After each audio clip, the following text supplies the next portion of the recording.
Pourquoi est-ce que Paul dit il est bon à l'homme de ne point toucher de femme? Alors il y a deux interprétations possibles.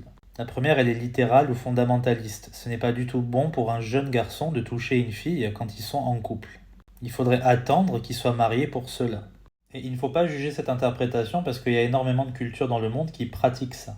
Et vu la société permissive dans laquelle on vit, et on sait très bien ce que fait le contact physique entre deux jeunes personnes, eh bien peut-être que des fois c'est mieux de ne pas se toucher. Sauf que notre société, elle pense que ça c'est arriéré, c'est rétrograde. Mais il ne faut pas penser comme ça. Dieu, il ne change pas, hein, et ses préceptes, eh bien, ils sont toujours les mêmes. Il sait ce qui est bon pour l'homme. Cependant, il y a aussi une interprétation contextuelle qui, je pense, est beaucoup plus juste. Paul était veuf à l'époque et il sait très bien ce que c'est d'être marié. Parce que quand tu es marié, en fait, tu te focalises bien sur le bien-être de ton époux ou de ton épouse et tu te concentres un peu moins sur les choses du Seigneur. Je dis bien un peu moins, ce n'est pas systématique.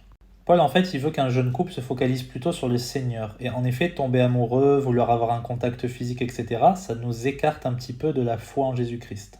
Donc c'est pour ça qu'il préfère couper le problème à la racine et faire en sorte que les jeunes se focalisent bien sur ce qu'il y a de plus important, sur les choses d'en haut. Parce que si on laisse le monde nous influencer, si on n'est pas gêné par les contacts physiques de manière assez inappropriée, eh bien on peut arriver à ce qu'il parle au verset 2, la fornication. Et là c'est un problème important, on va en parler dans la prochaine vidéo. Que Dieu vous bénisse.